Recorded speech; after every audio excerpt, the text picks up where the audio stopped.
Welcome back, everybody, to another episode of the Fearcast. I'm your host, Kevin Foss. I'm a licensed therapist and OCD and anxiety specialist in California, and again, oddly enough, in Montana.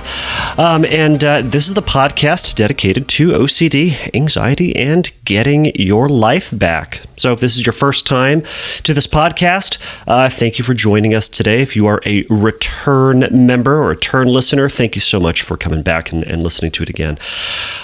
Thank you again to all the questions out there, or all the questioners out there who are sending in questions to the podcast. That is what this episode is designed to do, to look at and to have, and to answer. And today I'm going to be answering a couple of questions from you, the listeners. So that will be happening a little bit later today.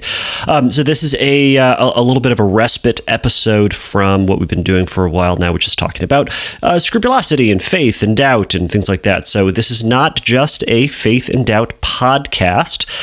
This is a podcast, again, dedicated to OCD and anxiety in general. And we're going to be going over various things from time to time. And for right now, we're on a religion and faith kick. So buckle up. It's going to be okay. But this is a nice little breather for those of you who just can't stand it if I talk about that. And that's fine. So today we're going to be talking about conspiracy theories and conspiracy theorists. So a conspiracy, so my definitions here will be adapted from the main source of all knowledge these days, which is Wikipedia. A conspiracy is a secret plan between two or more people to commit some unlawful or harmful act. Now, a conspiracy theory is an explanation of an event or situation that invokes a conspiracy by sinister and powerful actors when other explanations are more probable. Some of the more popular conspiracies out there you can think about are the moon landing, whether or not we landed on the moon or whether it was faked. The flat Earth argument, if you've heard that theory floated about. I think it's just most popular on the interwebs. 9/11, whether or not it was indeed terrorists or whether or not it was an inside job. Multiple shooters of JFK and chemtrail conspiracy theories. If you don't know what any of those are, look them up. You're probably better off not looking them up, but if you want some entertainment, you can look them up. Now, conspiracy theories are usually developed by well-meaning people just to try to explain something that's uncertain, or the answers that are given to them don't seem to provide any sense of satisfaction or resolution. Now, the theories themselves, they're built on elements of truth, but they're fortified with kind of unconnected, fabricated, manipulated, or loosely associated information to provide this larger, often highly elaborate story. And usually, to the rest of us, they seem really far-fetched. The belief in these theories often leads to odd or kind of paranoid responses to people or entities related to those theories. Some of these things can be avoidance, mistrust, doubt, fear, or aggression. People who believe in these theories, of course, are called conspiracy theorists. You've probably heard people talk about this or heard people referenced as this or even been called this before.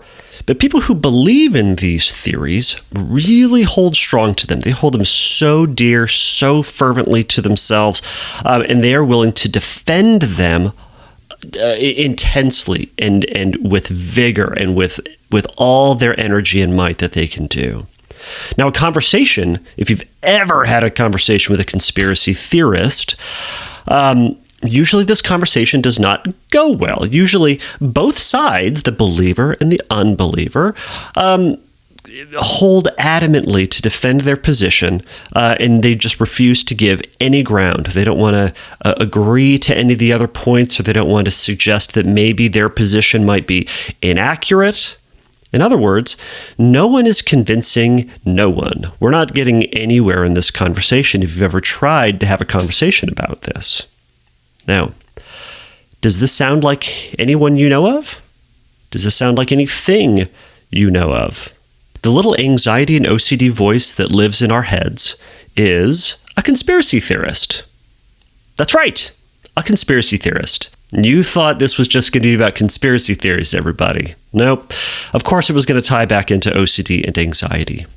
But yes, your anxiety is just like a conspiracy theorist. That little voice holds beliefs that are based on half-truths. They're nearly impossible to convince yourself or somebody else, either in or out of the theory for prolonged periods of time. They're elaborate and harmful. They insinuate that various people, places, items, or actions are unsafe or threatening, despite widespread belief that they're innocuous, or at the very least, far less dangerous than the theory suggests.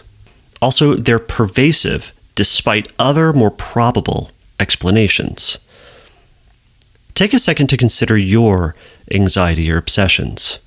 Sometimes that little conspiracy theorist voice in our head that says that something is dangerous, or that we are guilty of something, or that something is going to happen unless we do X, Y, or Z. Sometimes that thought is very reasonable and kind of goes along with the crowd, and other times they just seem uselessly and illogically rigid. So often with our anxieties, we beat our head against the wall, or we tie ourselves into knots trying to get ourselves, our own brain, on the same page and convince our own brain and our own anxiety that it's wrong, but to no avail. Now, this convincing often takes the form of compulsive behavior, reassurances from other people, mentally reviewing things that have happened in the past to try to find proof, trying to consider what the future will look like if you do X, Y, or Z, trying to figure out the future would look like if you had done X, Y, or Z. Maybe it's a ritualistic action. Maybe it's a ritual of some type, behavior, mental, emotional, or otherwise. Now, if you're listening to this episode, you've done those things. You've done them 1,000 times. You've had these conversations with your conspiracy theorist, and probably to no avail. They've probably not really gotten anywhere. Sometimes they've shut their mouth for a period of time. Sometimes they've maybe yielded their time and have not said anything, and we kind of come to a stalemate. But eventually, like all good conspiracy theorists, they eventually start yammering on about their beliefs, about their insinuations, about their assertions. The question is going to be, how long do you want to be in this conversation with this conspiracy theorist? You're not convincing them, and they're not really going to convince you, at least not for the long run. Maybe in those moments of weakness, they convince us. But when we're not in their midst, we say that thought's ridiculous, or that belief is ridiculous, or that action is unnecessary. So as an alternative response, we can hear them out. We can politely acknowledge their points. When that conspiracy theorist tries to tell you its story yet again, politely acknowledge what they're saying, then slowly walk past them and move on with your life. You can throw out an interesting, the sarcastic meme world version of this might be, cool story, bro. And this is kind of a great response. It's not shutting your eyes and plugging your ears and saying la la la, but it placates and appeases the voice while being true to who you are, what you know to be true, and it frees you from trying to convince an otherwise unconvincible inner voice. So again, we're not trying to suppress the thought, we're not trying to pretend it's not there, but we're also not going to pretend like it has any merit. I'm going to just politely acknowledge that it's there, and we're going to move on. This week, with one of your obsessions and anxieties, I want you to consider the cool story, bro, or that's crazy, brain, or from ACT, and say, thanks for that thought. Interesting. Food for thought, something to think about, and then move on.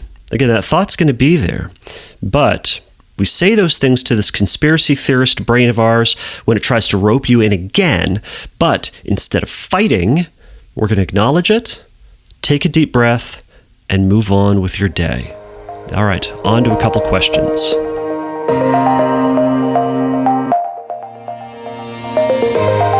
Okay, this first question comes from Kyle. Kyle asks, I'm not sure if this is a pure O situation or not, but I tend to stay up as late as possible until I have the right mindset so I can have good dreams.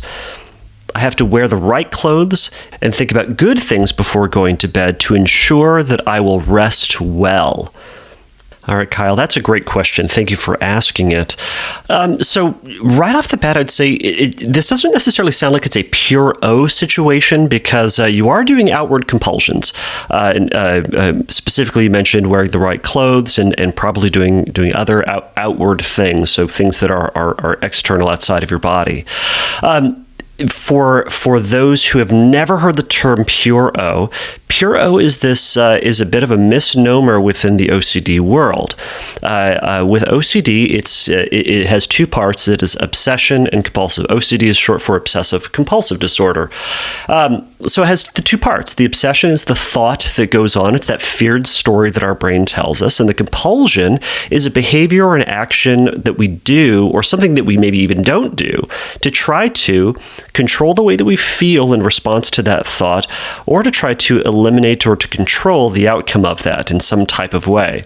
The notion of pure O comes with someone who has the obsession, but oftentimes their compulsions are thought-based, or it feels to the individual like it's just more obsessions. They're just constantly thinking about it. Why it's a misnomer is that the obsession itself, or that the obsessing process that the person is doing, is ultimately compulsive. It's thinking themselves into a way of feeling good, or thinking themselves into a place of security and safety again. But again, it's a false sense of safety and a false sense of security. Now, that's why they don't say it's external, because it's all going on in their mind. I do often find people who have, quote, pure O obsessions that they are doing external things, but it's usually very minimal, or sometimes it is minimal. So oftentimes, they're long story short, it's all still compulsions that needs to stop. Now, Kyle, it's still possible that you're doing internal compulsions. Again, you're probably giving yourself reassurances or telling yourself that you're going to sleep well and everything's going to be all right. So those would be some internal compulsions. So that would kind of, again, be kind of pure O. But again, to try to categorize it as pure O or not, I think I'm getting myself off on a wrong track. One thing that you don't say is, what is so bad about not having good dreams? In other words, what's so bad about having bad dreams? People have bad dreams. This is where the feared story comes in. There's something that you didn't mention here, and that's totally fine. But if you were in my office, I'd be asking you about, well, what is so bad? What is so scary about them? Within your dreams, are you trying to avoid certain subjects or topics or events or activities or people? Is it just that you just outright plain don't like having bad dreams? Scary stuff is scary, I'll give you that. But what is so bad about it? Is there a further story that if you have bad dreams, you're not going to sleep well, you're not going to be well rested for the next day, you might fail, and in some sort of social context, this would kind of lead to more of a social anxiety component to it? Is it afraid that, if you go to work or school, that you're not going to perform very well? So it might be an academic or professional perfection concern. Is it that if you have bad dreams, you might die in your dreams? It could be a whole number of things. So one thing that would be important for you to consider then is, what am I afraid of? What is so scary about this? And then also ask yourself, what's the worst that's going to happen? And this is where you try to use your logical brain, the most logical part of your brain as possible that you can get. Another way to think about this is the way I really like to think about this, is who's the most logical and reasonable person you know? What would they say? If you came up to them and told them this fear of yours, what would they tell you? Would they say, "Oh yeah, you should totally be afraid of bad dreams"? Or would they say, "Kyle, I think you're reading into this, you're thinking about this too much," or something to that effect? In other words, would they disagree with you? That would really lend itself to perhaps that your fear is distorted, it's inaccurate. Going back to the top of the show, perhaps your brain is giving you a conspiracy theory. It's telling you something that's a little bit out there. At the very least, we can say that what's happening here is some good old-fashioned magical thinking. In other words, the believing that your clothes are going to affect the process of your hippocampus converting your short-term memories into long-term memories. In other words, dreams. Oftentimes, your dreams are your hippocampus converting short-term memories, the stuff that happened during the day, into long-term memory, converting it to the deeper part of your brain.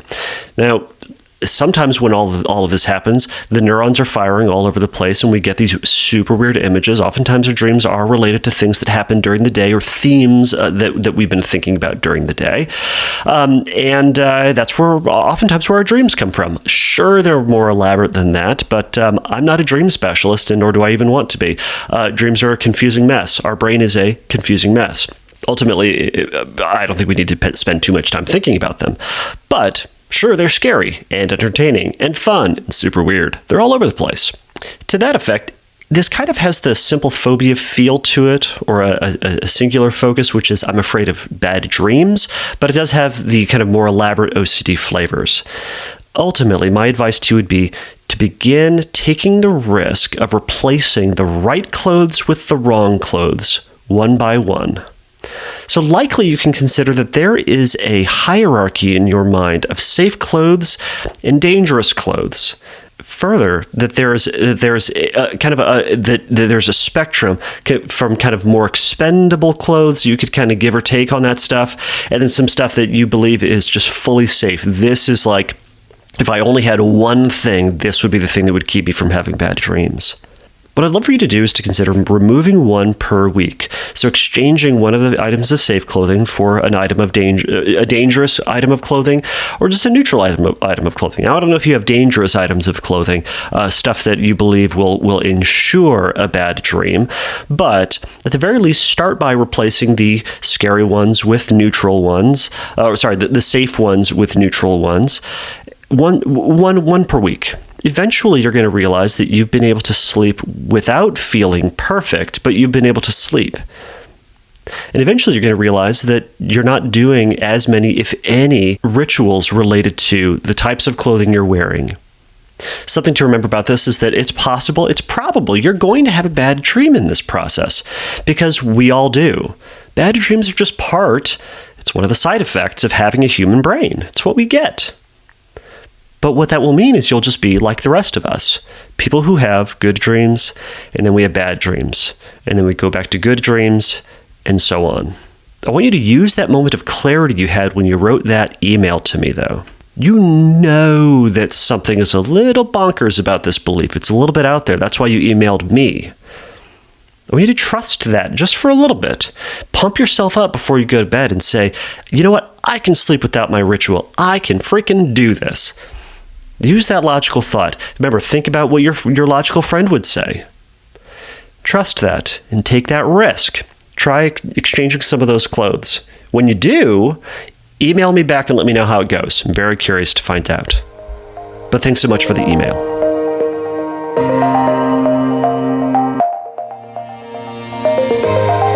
All right, so this next question comes from Jacob.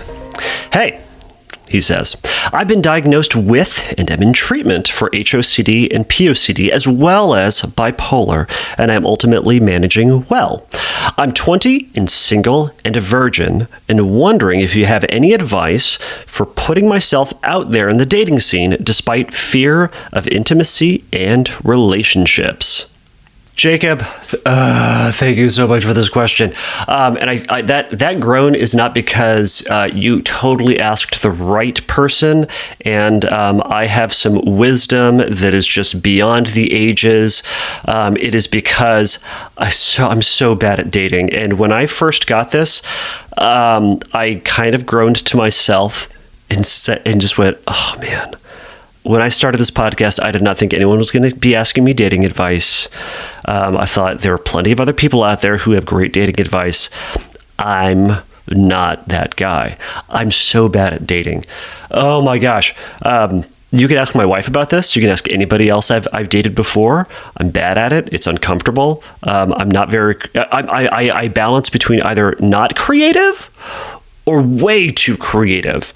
I'm all or nothing. I'm too big or too small. It's a plight that I have to face. Well, I don't have to face that much. I'm married, so I'm not dating new people, but I'm still just not good at it. So I'm going to do my darndest to answer your question, but just giving you a little bit of insight into what it was like when I got this. All right. So I'm going to take it for granted, Jacob, that when you say you're, quote, managing well, I'm going to read this as I'm in therapy, I'm doing ERP, I'm resisting compulsive thoughts and rituals, I'm taking medication, and I'm having a healthy life balance that includes meaningful relationships with friends and family, and also doing healthy, meaningful activities. So if you're not doing those things, I'm going to highly encourage you really focus on those things, because that is going to be a foundation for dating well. To date well, you want to be a good and healthy and whole person, because when we're dating, we want to be dating a whole, healthy person in front of us. Now, it doesn't mean perfect. It doesn't mean saintly. When I say a whole person, it doesn't mean they don't have any mental health issues or any physical health issues. It just means that they are working towards being a well-balanced person. And they are making, and they're taking active steps to improvement, to improve themselves. So if that's you, you're already in a good place. And for the sake of this conversation, I'm going to assume that's what you mean. Okay. The first thing that I want you to do is to start looking at that stigma and negative beliefs you have about yourself and your situation. You lay out these things. I'm 20, I'm single, and a virgin. You lay that out there like you have 9 arms and a contagious disease. Why are these bad things? These are true statements about yourself. You're 20, you're single, and you're a virgin. In short, so what? So I think you might have bought into this societal narrative that we're supposed to, by the age of 20, be in and out of relationships and be sexually active. And I just don't necessarily think that that's healthy or helpful to the vast majority of people, possibly even to anybody. But clearly for you, this is not a helpful narrative. So again, I would have you question, well, what is so bad about this? Why is this so bad? And why is this saying that you are somehow defective? I also suspect that there's going to be a stigma you're placing upon yourself about having HOCD, POCD, and bipolar. Now, this is a common fear, I'd say. For anyone who I work with who has POCD or HOCD, they place upon themselves this special stigma that somehow those are the worst. I'd say POCD in particular, there's this belief that somehow because one has fears of being a pedophile, that they might as well be, and that they might as well be awful, and that everyone's going to reject them. And that's just not necessarily true. It's just not always the case. HOCD and POCD, we need to remember, are both just OCD. It's all the same, and not one is more special or more disgusting or more awful than the others. It's just, they're all thoughts. Also, if you're effectively managing your bipolar with medication and therapy, then you are fully capable of having a functional and fulfilling and enjoyable life. Again, if you are not doing those things, I would encourage you to go and seek out medication treatment and some behavioral help.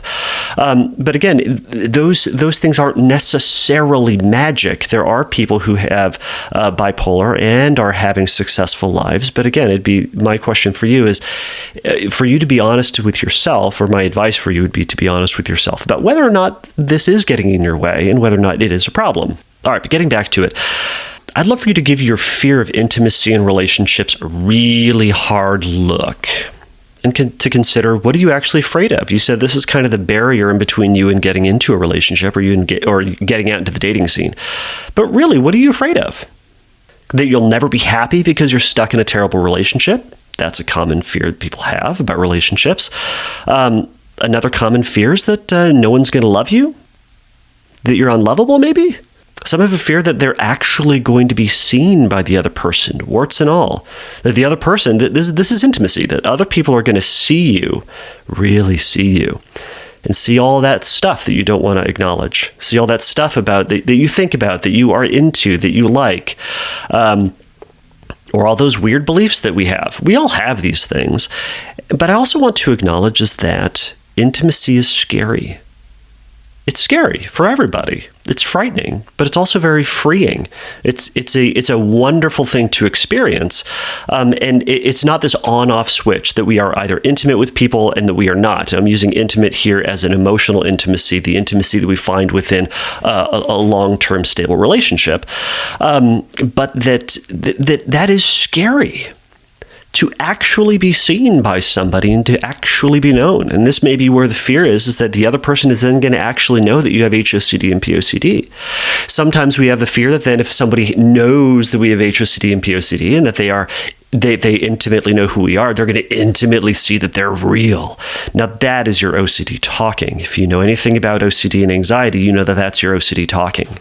But I'd love for you to spend some time and maybe talk with someone that you trust about intimacy. Maybe talk to someone who you feel has a successful relationship, a long-term successful relationship, and ask them what intimacy has been like. Ask them what, not sexual intimacy, ask them about what it's like to actually be known by somebody else, to actually be seen, and to actually have them see their failures and their weird parts and, fart in front of somebody and, burp or say something inappropriate or, make a mistake and find that, within a safe relationship, within a good, stable relationship, it can actually be really healing. It can be really comfortable and wonderful.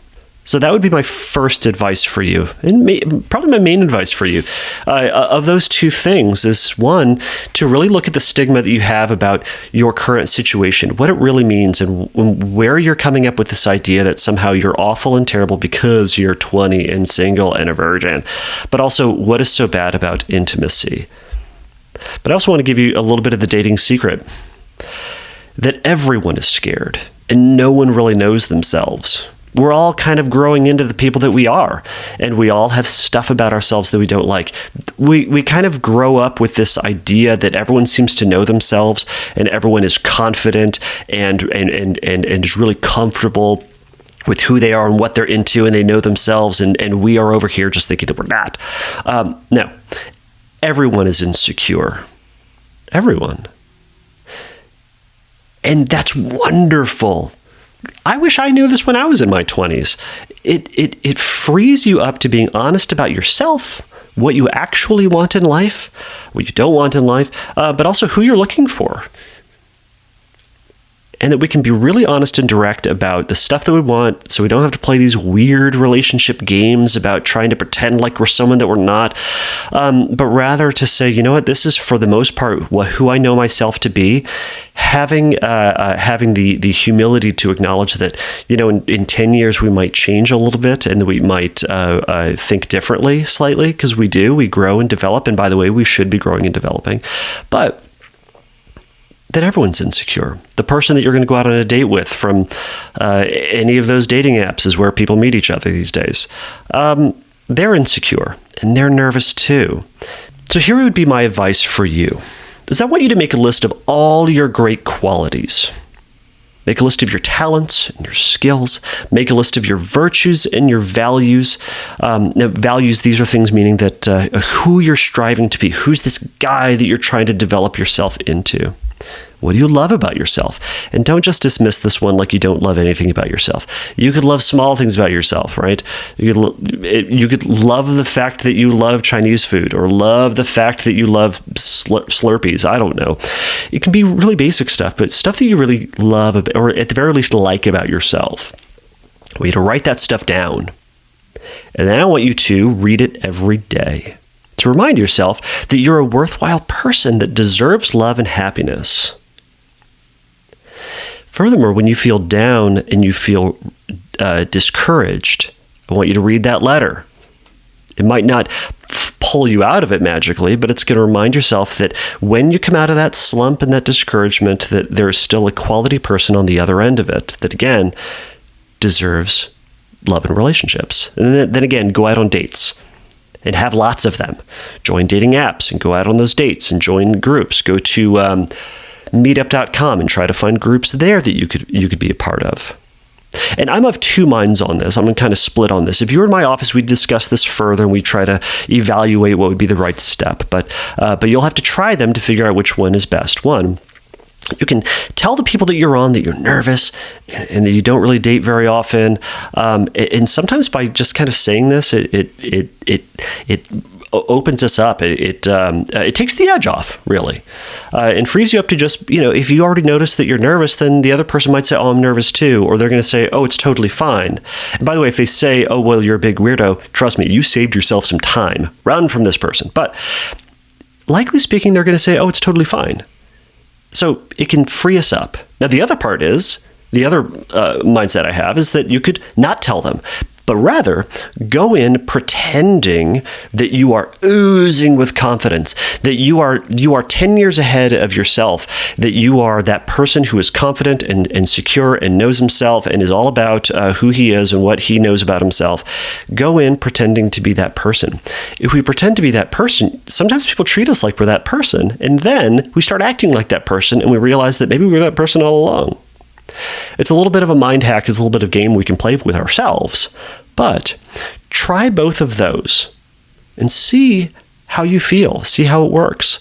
But again, avoiding getting into dates because of these, quote, stigmas and because of all these, quote, problems that you laid out is only going to reinforce that dating is scary and dating is bad and you don't deserve to be dating.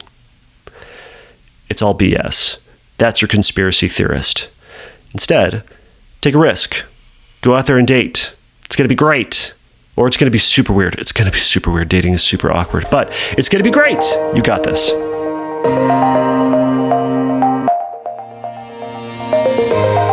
All right, my last question today comes from Jezza. She asks, I just listened to your podcast. Thanks. It was great. Well, thanks so much to you. You are great. All right. She asks, I have an issue where I constantly need to take a deep breath, which I can't always do. It needs to be really deep, she says. I've had x-rays, blood tests, etc., and there's nothing physically wrong with me. I'm starting to think it's some form of OCD. I get a physical sensation, which she specifies as anxiety, in my chest until I can get the next deep breath. It's starting to consume my every thought, and I'm terrified I'm never going to stop thinking about it. During the day, it's basically constant. I take a breath, get relief, and the feeling's back again a minute later. It's also affecting my sleep because I can't go to sleep with the sensation, and I need to take a deep breath. Do you think this is OCD?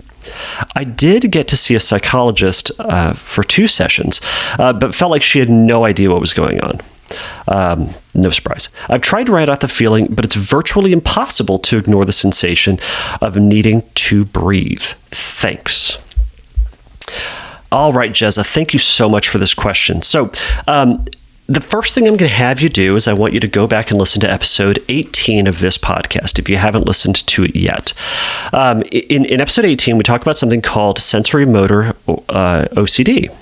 So sensorimotor OCD is really just going to be OCD based on and focused all around physical sensations or things that our body does, just natural stuff that our body does. A lot of those things are going to be, or many of those things, many of the obsessions that people have with sensorimotor OCD is going to be they're blinking, they're breathing, they're swallowing. It's going to be physical sensations. It could be groinal sensations in and of themselves. It could be attention to their heartbeat. It could be tinnitus. In other words, high-pitched ringing in one's ears. It can be a lot of things that our body does. Some people will also focus on visual floaters, things that kind of float through our kind of the periphery of our vision. It can be hyper-focusing on halos that people have. You might see that. There's a lot of things that you and I can focus on. It does sound like you are focusing on, or as you obviously said, you're focusing on your breathing a ton. There'd be a lot more things that I would want to do to talk about if you were in my office to discern whether or not this is OCD or something else. So I'm not going to diagnose via a podcast and via a small paragraph whether or not you do in fact have OCD. For funsies, I'm going to treat this as if it is because you sought out an OCD therapist. It's great that you did go do a couple of things that I think are important if you're brand new to sensorimotor OCD, is to go to a doctor and maybe see if there is something physically wrong, which you did. You took some x-rays, you did the blood tests, you found out that there's nothing physically wrong with you. Great. Trust that, at least for now. Trust that bit of information. Maybe we can treat it at the very least that you're having an intrusive thought about your breathing, and it's physically uncomfortable. Now, notice that the feared story your brain's giving you is, what if you never stop thinking about this? And then it says, oh no. It says the idea of that seems terrifying. So I'm going to encourage you to go back to listen to episode 18, because I'm going to go into this in a lot more detail. But briefly here, one of the most important things that we can do is to recognize that our attention does fluctuate in and out of our breathing. And yes, it's not every breath that we're thinking about our breath, but it's a lot of them. But also, thinking about the feared thought, what's so bad about you never thinking about it? Or rather, you never not thinking about it, that you constantly are going to think about this for the rest of your life. Think about, again, what is so bad about that? What do you fear is going to happen to you? Does it mean that you're never going to be able to focus on something, that you're never going to fully enjoy your life? Because it's not necessarily, there's going to be the temptation for you to try to habituate, and some therapists are going to have the temptation to habituate to that discomfort of your breathing. It's not necessarily the most helpful, if at all the most helpful exposure to do.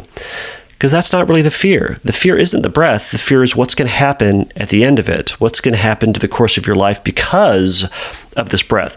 The fact that you're attending to your breath, it's this innocuous thing. You are breathing, and it does feel weird.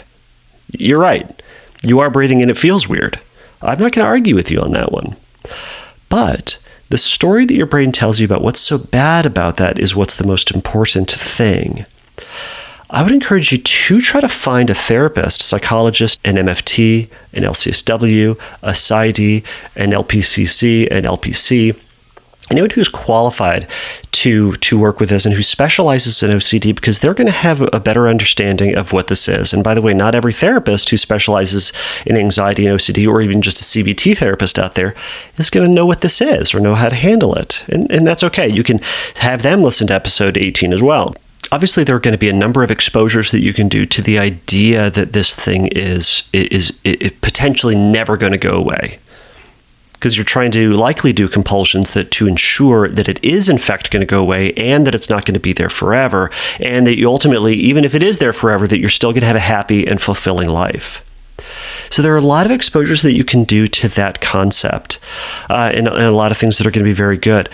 A mindset is really going to have to shift with this. The mindset is, maybe this is never going to go away, but really that's not that bad. Maybe my attention is never going to go away, but that's not that bad. Sensorimotor OCD seems to be exceptionally sticky with people, where the panic and the frustration and the anger at this is just so central to somebody. So you're going to need to find a way to accept that maybe this is never going to go away, and that you are now privy to a function of your body that you weren't paying attention to before. And you now have the gift that other people don't have, which is to pay attention to their breathing and to really be intimately connected to the fullness of your breath and what that feels like. And unfortunately, some of that comes with a unsatisfying feeling. But it's not like you're going to die of this. You're not going to not breathe. Trust me, you are constantly breathing, and you're very acutely aware of that. But that's not what you're afraid of. You're afraid that maybe life in the future is not going to be happy, which brings me to the most important thing that you can do, is to get out of the future and to get back into the present. It's in this moment that we live. You and I can't do anything to control 10 minutes from now, 10 years from now, 20 years from now. All we can do is just experience what's happening right now. And right now you're saying it feels uncomfortable. It does. But what are some fun things that you can do in life? How can you reshift your attention from instead being that your life is over because you're thinking about your breathing, to saying, all right, I am thinking about my breathing. What sort of life do I want? And if you say, likely you're to say, a life that doesn't involve me focusing on my breathing. It's not an option anymore. You're focusing on your breathing. Okay? What else then? If that's the only thing that is going to be the difference between a life worth living and a terrible, horrible, awful life, then that is something that needs to be focused on. But if you can say, you know what, I've got this thing, what sort of life am I going to have? And by the way, people who are diagnosed with diabetes also have this same shift. because now their life is different. For any other medical or physical health problem, there is a before and after, a BCE and AD, or BCE and CE rather, common era, mindset that needs to take place. So what is the life that I want to try to develop right now with this? And what can I do about that right now? What are some steps you can do? What can you do to still enjoy yourself? And to make space for the attention and that thought. Maybe even, again, treat it like this intrusive conspiracy theory thought. This is a thought. And that it's never going to kill you. It's never going to make you do anything. It's really just going to be obnoxious. Making space for that and learning to sit with that discomfort and make friends with that discomfort in a sense. The last thing you said in your email was, I've tried to write out the feeling, but it's virtually impossible to ignore the sensation of needing to breathe. And that's kind of the point, is that it is going to be impossible to ignore it because it's one, the thing that's bugging you immensely, so you're constantly thinking about it. And two, it's that we can't ignore a bodily sensation. It's there. You are experiencing it. So instead of trying to avoid it, acknowledge that it's there. Make space for it. Create an additional room in your life where that attention lives. It's not going to be fun, but we do this all the time. We acknowledge that it's raining outside when we wanted to go to the beach. We acknowledge that it's, quote, or that it's bad weather when we're about to do something that is outdoors. We say, well, that sucks, but are we still willing to do it? If you were going to go to Disneyland and it was raining that day, would you say, it's not even worth going? Or would you say, I'm still going to go, but what I'm going to do is I'm going to put a jacket on. Maybe I'll take an umbrella. You would have adapted. That's what we're going to do with this attention and with the feeling of your breathing. We're going to go and we're going to go live our life, and maybe it's not going to be fully present, and maybe it's not going to be fully as happy as you wanted it to be, but we're going to try to make the best possible life out of it that we can. Now, I would also encourage you again to go find a therapist who does specialize in this to kind of unpack this further and to kind of build into what this mindset looks like. Maybe even challenging this thought through some cognitive work, working on some acceptance techniques and exercises, and also doing some exposures on this. So I hope I answered your question a little bit. I do appreciate you asking the question, and I hope you can get a handle on this and find that life is still worth living with this thought, and that you can still have a fully functional, fully enjoyable life and focus on your breathing. Thanks. And that's the show. Thank you, everybody, for making it through this episode. If you have questions for a future episode, or if you have any feedback on any of the questions or any of the answers that I gave to these questions, you can always go over to the website, fearcastpodcast.com.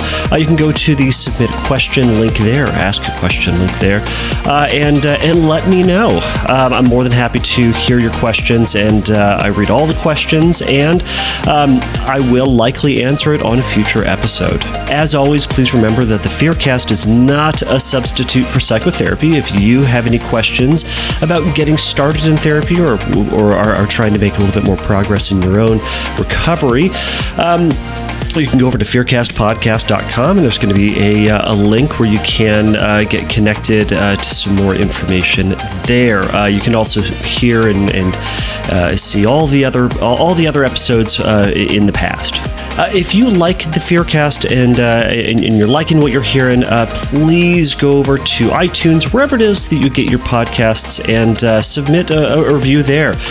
Give me a star, give me a like, give me a thumbs up, however else it is. It ultimately just helps others to find this podcast as you have.